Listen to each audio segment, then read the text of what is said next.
Romeo and Juliet, the most tragic love story of all time.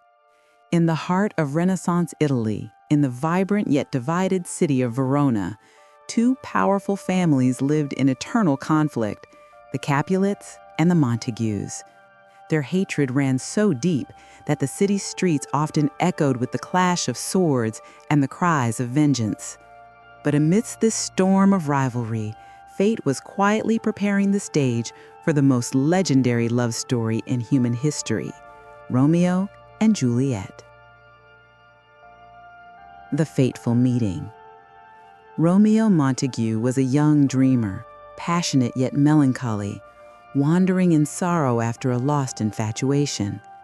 Persuaded by his friends, he secretly attended a grand Capulet masquerade ball, a place he had no right to be.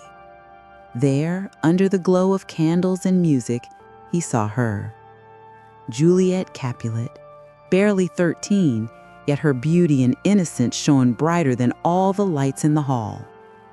The moment their eyes met, the world disappeared. Romeo's heart ignited with a fire he had never known, and Juliet felt her soul pulled toward this mysterious stranger. They exchanged only a few words, but destiny had already bound them together. Then the cruel truth was revealed. She was a Capulet, and he was a Montague, the children of sworn enemies. What should have been impossible only grew stronger. In the silent Verona nights, Romeo would sneak beneath Juliet's balcony, where whispers of love turned into promises of forever. That balcony scene, immortalized in Shakespeare's words, was a vow against fate itself. Juliet whispered, "What's in a name? That which we call a rose by any other name would smell as sweet." Romeo, ready to cast away his family name, swore eternal devotion. Guided by their passion and aided by Friar Lawrence, they married in secret. In the quiet of a small chapel, their vows became sacred and their hearts became one. The shadow of violence. But love could not erase hate so easily. Juliet's fiery cousin Tybalt, enraged by Romeo's presence at the Capulet ball, sought revenge. In the streets of Verona, swords clashed. Romeo, bound by his secret marriage, refused to fight his new family. But when Tybalt struck down Romeo's closest friend Mercutio, Romeo's grief turned into fury.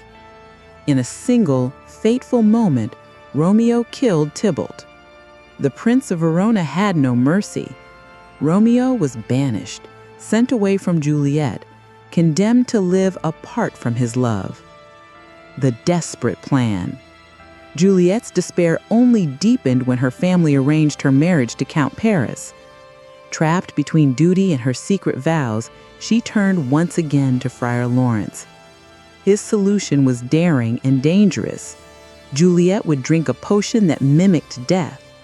Her family would mourn, believing she had passed, but when she awoke, Romeo would return, and they would escape together. With trembling hands, Juliet drank the potion.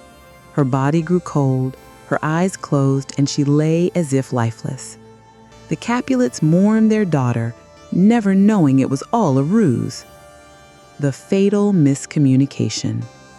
But fate can be cruel. The message of the plan never reached Romeo. Instead, he heard only one truth: Juliet was dead. Heartbroken, he returned to Verona under the cover of night.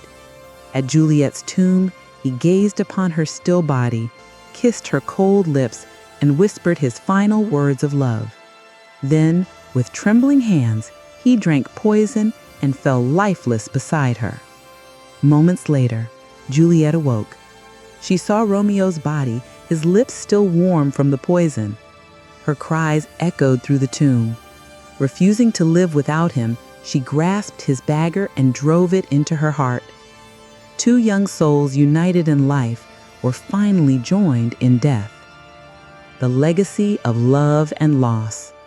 The tragedy of Romeo and Juliet shattered Verona. The Montagues and Capulets, broken by grief, ended their feud, but their reconciliation came too late.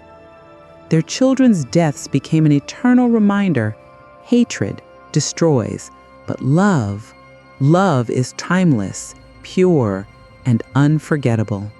This is why Shakespeare's Romeo and Juliet remains the most famous love story ever told. It is not just about passion, it is about the cost of pride, the power of fate, and the eternal truth that love can conquer even death.